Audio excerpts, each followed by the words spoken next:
야곱은 형 에서를 속이고요. 아버지의 모든 축복을 도적질한 후에 그는 형의 위협에 생명을 구하기 위해서 도망을 가게 되죠. 삼촌 라반의 집으로 도망을 가서 거기서 20년간 참 어두운 시절을 보냅니다. 그리고 20년 만에 그는 큰 재물을 이끌고 드디어 형 에서와 다시 상봉하기 위해서 고향을 찾아가는데, 문제는 야곱이 온다는 소문을 들은 에서는 400명의 군사를 이끌고 동생을 맞이하러 갑니다. 환영하기 위해서 간 건 아니겠죠. 그동안 모든 것을 다 뺏어가 버린 우리 동생에게 복수하기 위해서 400명의 군사를 이끌고 가는 거예요. 그런데 막상 에서와 야곱이 만나게 되었을 때 그들은 웬일인지 끌어안고 목을 어금 맞추고 입을 맞추고 그렇게 통곡하며 눈물의 상봉을 하게 됩니다. 마치 우리나라 남북한의 이산가족이 만나는 것처럼 그렇게 극적인 회유를 하게 되죠. 그러면서 야곱이 말하기를 내가 형님의 얼굴을 배운 적 하나님의 얼굴을 뵙는 것 같습니다. 그만큼 에서의 얼굴이 야곱을 향하여 활짝 피어 있었다는 것을 의미합니다. 어떻게 이런 일이 가능한가? 야곱은요, 형을 만나기 전날 직전에 야복강에서 하나님과 씨름을 합니다. 밤새도록 그는 기도를 하면서 그 속에서 마침내 묶여졌던 것이 풀어지고요, 그가 치루어야 될 대가를 기도 속에서 치르고 났기 때문에 그 다음에 형을 만났을 때 모든 것이 눈 녹듯이 녹아내리고 사라져 버리고 풀어지게 되었다는 것입니다. 이 사건은 선행하는 기도의 승리가, 기도의 능력이 얼마나 우리의 삶을 크게 다스리는 것을 여실히 보여주는 것이죠. 골고다가 없으면 부활이 없다, 십자가가 없으면 부활이 없다는 말이 있죠. 그래서 no cross, no crown. 그런데 겟세마네가 없으면 골고다가 없다 하는 말이 있습니다. 오늘 신약 본문에서 우리는 밤을 새워 기도하셨던 예수님의 그 기도의 역사로 마침내 십자가를 지고 승리하신 것을 볼 수 있지만, 또 다른 한켠에는 예수님과 함께 겟세마네까지 갔지만 간밤에 한숨도 한 번도 예수님처럼 기도하지 못했던 세 제자들도 볼 수 있습니다. 예수님은 나를 위해 한 시 동안이라도 깨어 기도해 달라고 간곡히 부탁하셨지만 그들은 그 예수님의 부탁을 외면한 채 계속적으로 쏟아지는 잠을 이길 수 없어서 기도하지 못하고 잠들었습니다. 그 이후에 이 제자들의 삶은 처절한 실패의 삶으로 이어지게 됩니다. 주님께서 마지막 하시는 십자가의 길을 그들은 동행할 수 없었고요, 모두 다 자신의 믿음을 배반하며 자신의 생명을 살리기 위해서 도망하는데 급급했습니다. 왜 그렇습니까? 기도해야 될 때 기도하면서 기도로 준비된 것이 없었기 때문에 어떻게 보면 당연한 결과입니다. 누가복음 22장 45절에서는 이 제자들이 그날 밤 그렇게 잠들 수밖에 없었던 이유를 슬픔으로 인해 잠들었다라고 설명합니다. 이제 곧 예수님이 잡히시겠구나, 그리고 이제 곧 죽임을 당하시겠구나. 제자들은 사실 3년 동안 예수님만 바라보고 자신들의 모든 것을 다 버리고 포기하고 예수님 따르는 삶을 살았습니다. 그런데 이제 주님께서 우리를 떠나가시게 될 것이라는 말 앞에서, 그리고 다 주를 버려도 나는 주님 버리지 않겠습니다, 베드로의 그 고백처럼 나머지 제자들도 우리들도 주님 버리지 않을 겁니다, 그렇게 고백했지만 주님은 너희가 다 나를 버리게 될 것이다 라고 예언을 하시게 되죠. 그것밖에 안 된다는 주님의 말씀 앞에 인정하기도 싫었을 겁니다. 그래서 그들은요, 제자들도 나름대로 고뇌하고 슬퍼하고 자신들의 믿음을 위해서 몸부림쳤지만, 그러나 중요한 건 뭐냐면요, 아무리 고뇌하고 아무리 몸부림쳐도요, 그것이 기도로 이어지지 않으면 그 슬픔과 고뇌는 더 깊은 피곤감으로 또 더 깊은 영적 무기력과 영적 잠에 빠져들게 된다는 겁니다. 겟세마네에서 사실은 베드로는 깨어서 기도했었어야 됐습니다. 기도하지 못하고 잠든 베드로가 어떻게 이어집니까? 베드로가 군병들이 온 것을 보고 놀라서 잠에서 깹니다. 그리고 그는 칼을 빼어서 대제사장의 종인 말고의 귀를 쳐버리게 되죠. 예수님 위해서 친 겁니까? 사실은 아닙니다. 잠에서 깨서 아무 경황이 없는 상황에서 두려워서 칼을 빼서 귀를 잘라버렸던 겁니다. 그것은 또 예수님이 원하시던 일도 아니었습니다. 오히려 칼을 쓰는 자는 칼로 망하리라. 칼을 집어 넣으라라고 예수님은 베드로를 책망하십니다. 혈과 육은 하나님의 나라를 유업으로 받을 수 없기 때문이죠. 성도 여러분, 기도할 때 기도하지 않으면 반드시 실수하게 되고 혈과 육을 의지하게 되고요. 주님의 뜻을 깨닫지 못하고 점점 주님과 멀어지다가 마침내 베드로처럼 주님을 3번씩이나 부인하며 땅을 치며 애통하는 결과를 초래하게 된다는 것이죠. 누가복음 22장 40절에서는 예수님께서 말씀하십니다. 유혹에 빠지지 않게 기도하라. 감람산 겟세마네 기도 직전에 제자들에게 당부하신 것입니다. 너희들이 유혹에 빠지지 않기를 위해서 기도해야 된다는 겁니다. 왜요? 우리는 때로 유혹을 압니다. 시험을 압니다. 그런데 그게 너무 강해요. 내가 이기기에는 이 세상의 유혹과 시험이 너무 강하기 때문에 기도함으로써 하나님을 의지해야만 이길 수 있다는 것입니다. 결국 그 사람의 기도가 그 사람의 삶을 먼저 결정하는 것입니다. 기도의 깊이가 있는 사람만이 영적인 깊이의 삶을 추구할 수 있는 것이고요. 기도 속에서 먼저 승리한 사람이 어떤 환난과 어려움 속에서도 유혹 속에서도 승리하는 믿음의 삶을 살아갈 수 있다는 것입니다. 성도 여러분, 사순절은 주님과 함께 깨어 기도하는 계절이고요. 이제 고난주간이 시작됩니다. 나를 위해서 1시 동안이라도 깨어서 기도해 달라는 이 주님의 음성에 부르심에 순종하여 이번 한 주간 여러분 집이 되시든지 우리 교회가 되시든지 또한 여러분 집에서 가까운 교회가 되시든지 깨어서 기도할 수 있는 한 주간이 되시기를 꼭 부탁드립니다. 겟세마네의 뜻은 포도즙 틀이라는 뜻입니다. 영어로는 와인 프레스죠. 지금은 이제 분쇄기나 믹서기를 사용하지만 과거에는 어떤 틀 속에 포도를 넣어놓고 그것을 위아래로 눌러서 지디 깹니다. 그럼 어떻게 됩니까? 모든 것이 다 부서지고 진액이 흘러나오는 것이죠. 누가복음 22장에서 예수께서 힘쓰고 애써 더욱 간절히 기도하시니 땀이 땅에 떨어지는 핏방울같이 되더라. 짓이겨지는 그러한 기도. 여러분, 의학 용어에 혈안증이라는 것이 있습니다.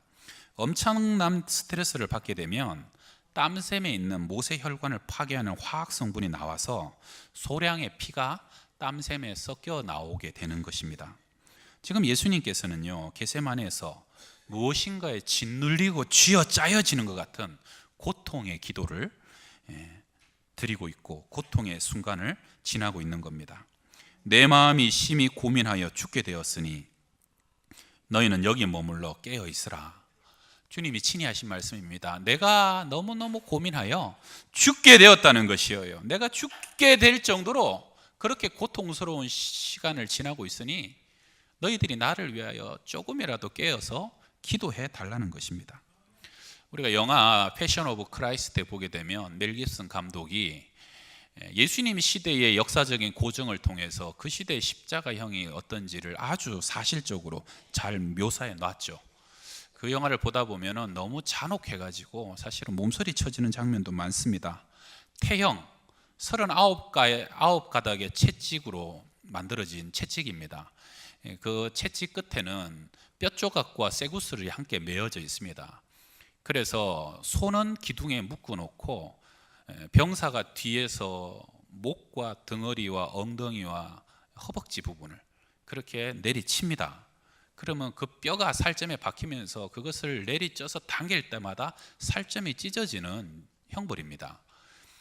예수님 초대교회 당시의 역사사가인 요세푸스는 기록하길 태형을 당한 자는 태형을 당하는 중에 그 자리에서 쇼크로 죽는 것도 다반사였지만 어떤 사람은 태형 이후에 뼈가 드러나고 심지어는 내장이 흘러나오는 일까지 있었다고 할 정도로 끔찍한 것이 그때의 채찍질이었습니다.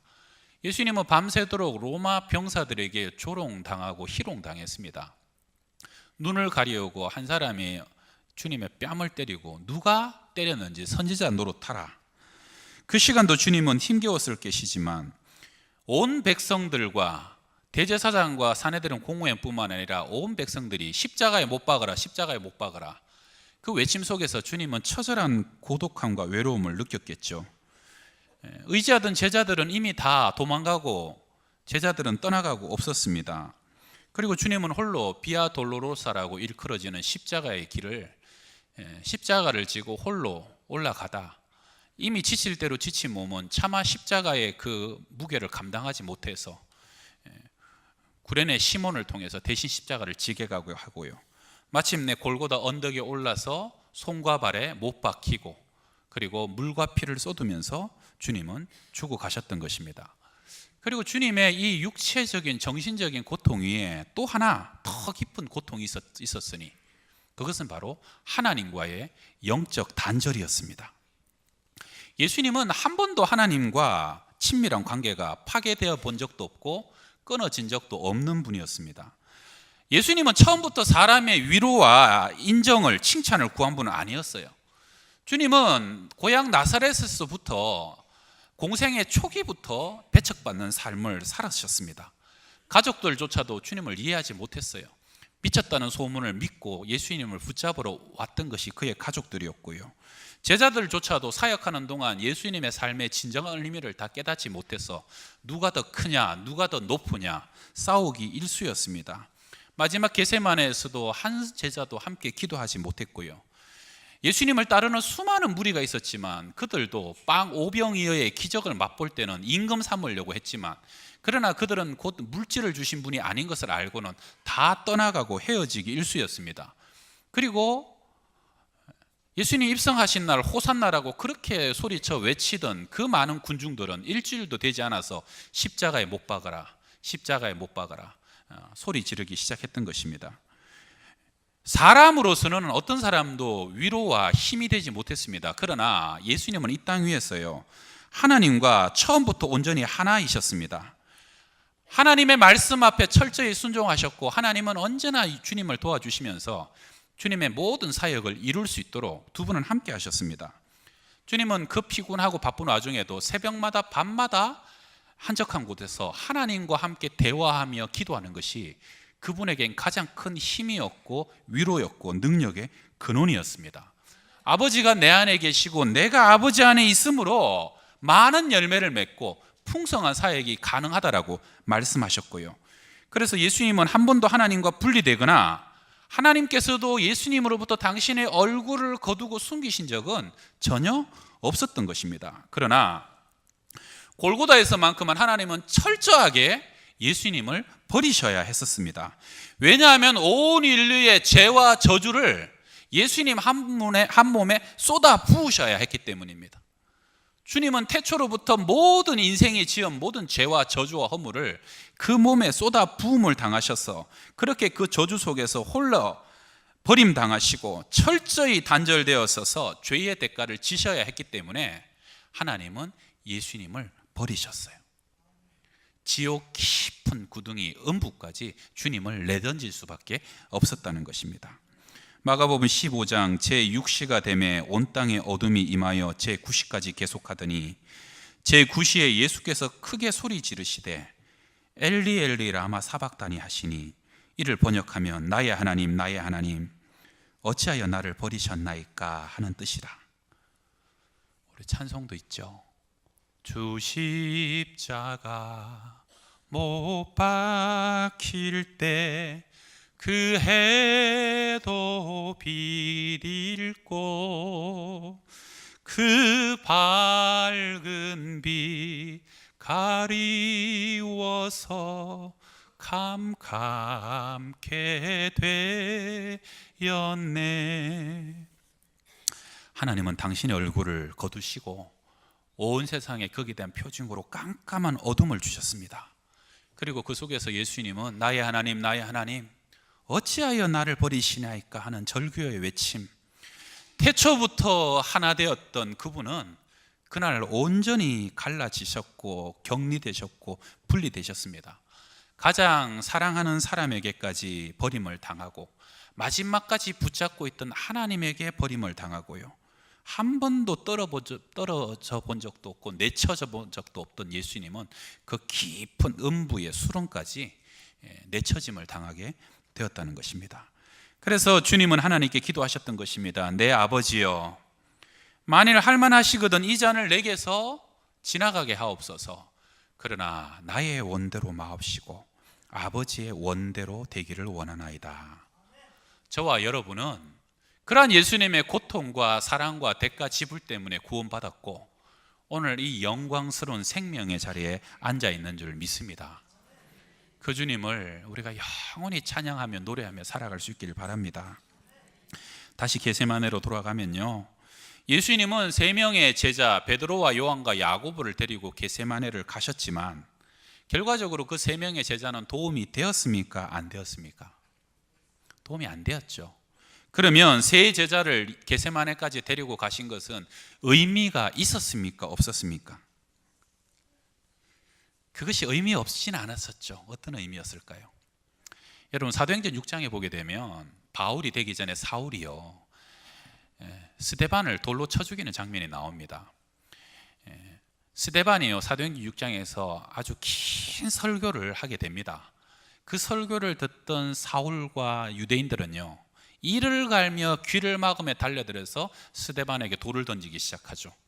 물론 사울은 그 스데반 죽음의 증인이기 때문에 아마 제일 먼저 돌로 그의 머리나 가슴팍을 팍 치는 역할을 맡았을 거예요. 그리고 스데반을 죽입니다. 스데반은 그날 순교당하죠. 근데 참 놀라운 게 뭡니까? 그때는 그렇게 이를 갈고 스데반을 죽였던 바울이요, 그 뒤에 회심하고 난 뒤에 유라시아 대륙을 다니면서 모든 도시에서 설교를 할 때 그 바울의 설교의 가장 핵심적인 내용이 스데반의 설교가 그대로 들어와 있더라는 거예요.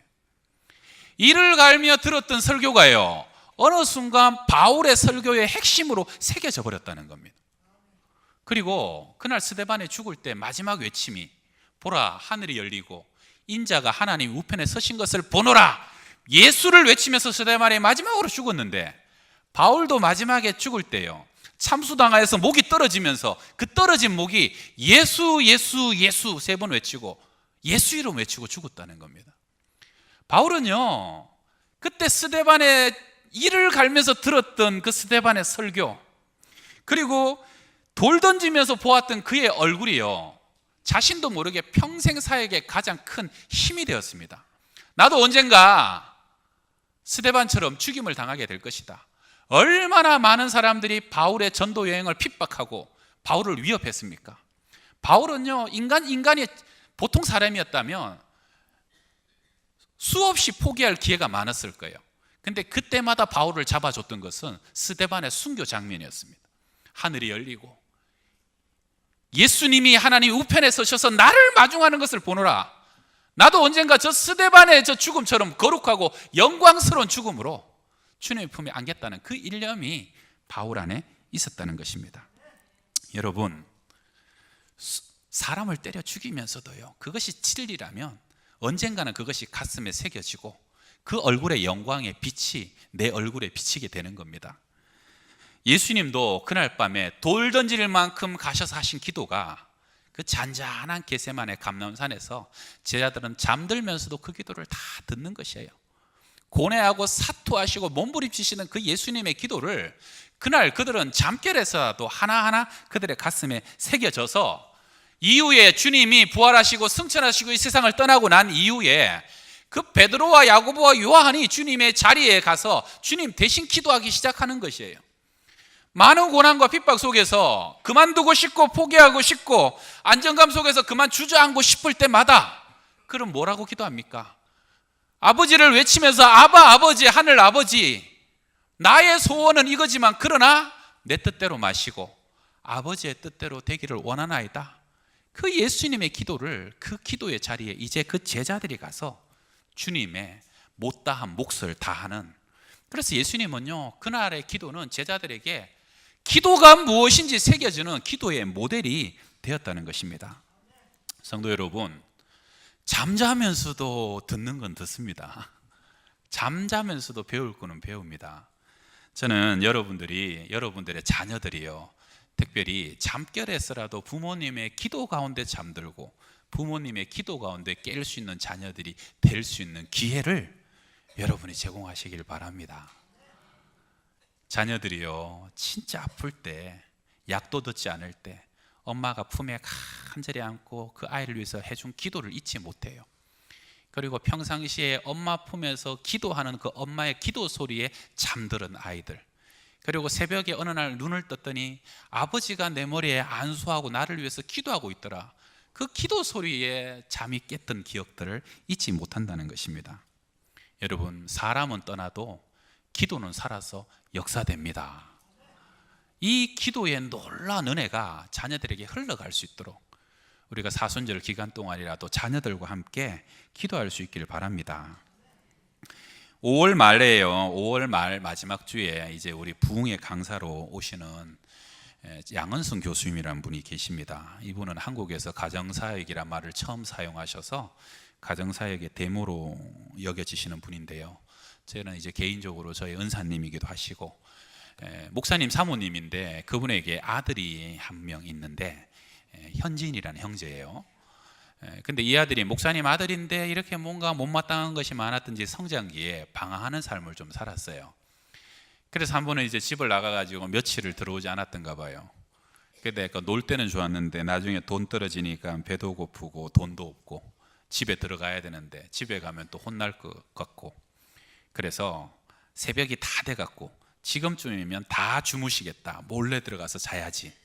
그리고 집에 들어가서 몰래 문을 열고 자기 방문을 열고 딱 들어갔는데 불을 켰더니 어머니가 새벽이 다 됐는데 자기 침대에서 이렇게 꿇어 앉아서 기도를 하고 계시대요. 그때까지 그날 밤만 하셨는지 며칠을 하셨는지 그건 모르겠어요. 깜짝 놀란 거예요. 빈방인 줄 알았다가. 그래갖고 얼어서 서 있는데 어머니가 이렇게 힘들게 일어나시더래요. 그러면서 얼마나 오래 계셨던지 거의 넘어질 듯이 뒤뚱뒤뚱 하면서 아무 말도 없이 그 방을 나가시더라는 겁니다.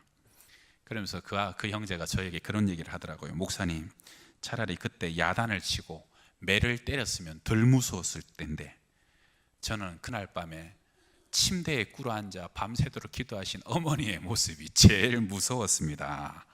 그리고는 더 이상 방황할 수 없었다는 것입니다. 할렐루야. 여러분, 자녀들을 지키는 가장 강력한 힘은요, 기도입니다. 기도 속에서는 힘과 능력과 권세가 있다는 것이죠. 오늘 성찬식이라 얘기 하나 더 하고 마칩니다.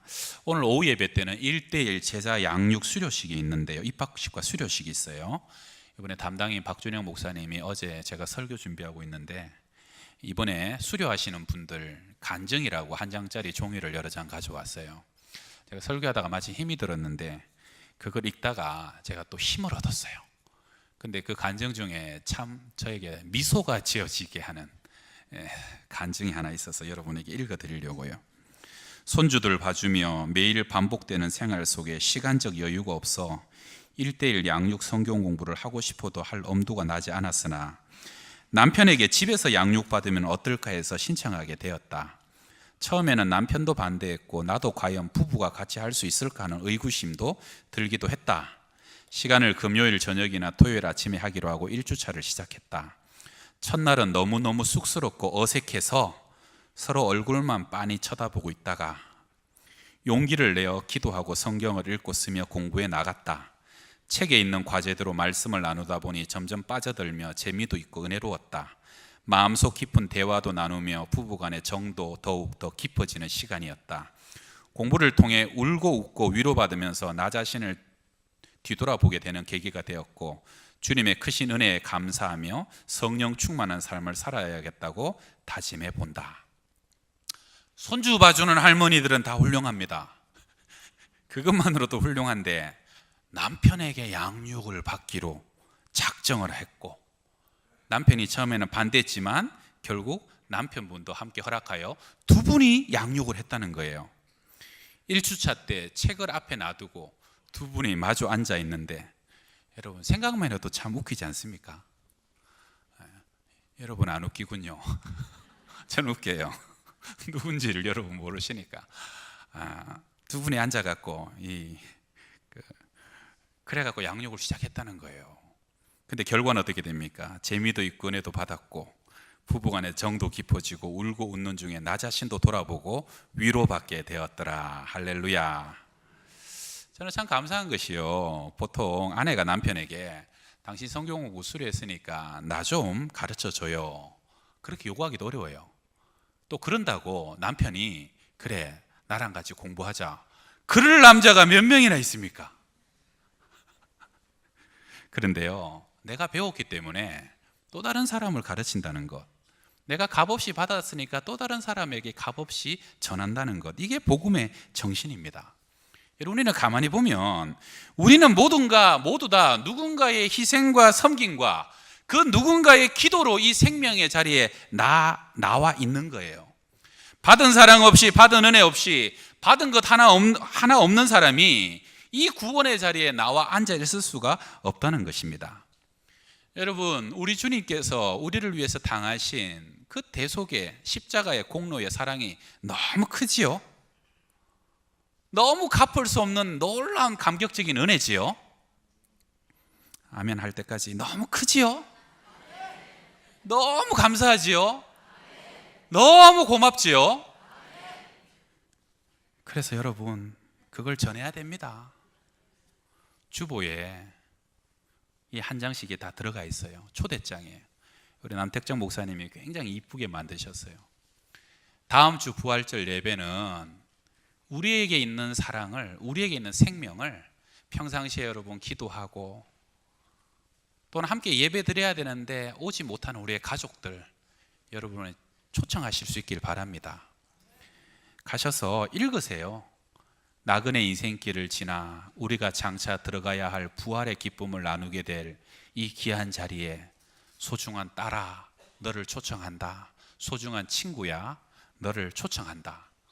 오고 안 오는 것은 그 사람 마음이에요. 그러나 여러분, 받은 것이 크기 때문에 어떤 식으로든 그것을 나누고 전할 수 있길 바랍니다. 우리가 받은 이 부활과 생명과 이 놀라운 은총 또 다른 사람에게 흘러갈 때 우리 안에서 오히려 그것이 배가 되고 더 큰 기쁨과 감사로 가득하게 될 줄로 믿습니다. 기도합시다. 주님께서 십자가에 못 박혀 죽으시고 물과 피를 다 쏟으신 것 아무리 생각해도 너무너무 감사할 수밖에 없습니다. 겟세마네에서 주님께서 그렇게 내 뜻대로 마시고 아버지의 원대로 되기를 원하나이다. 그 기도가 제자들에게 흘러갔으며 그 제자들의 기도가 또한 우리 가운데 흘러와서 주님, 우리 자녀들을 위해서 그렇게 기도하는 부모가 되게 하여 주시고 우리 자녀들에게 이렇게 은혜가 흘러가는 삶이 되게 하여 주옵시며 그리고 이 귀한 생명과 이 주님의 사랑을 세상에 전할 수 있는 삶을 살아갈 수 있도록 저희를 사용하여 주시옵소서. 예수님의 이름으로 기도합니다. 아멘.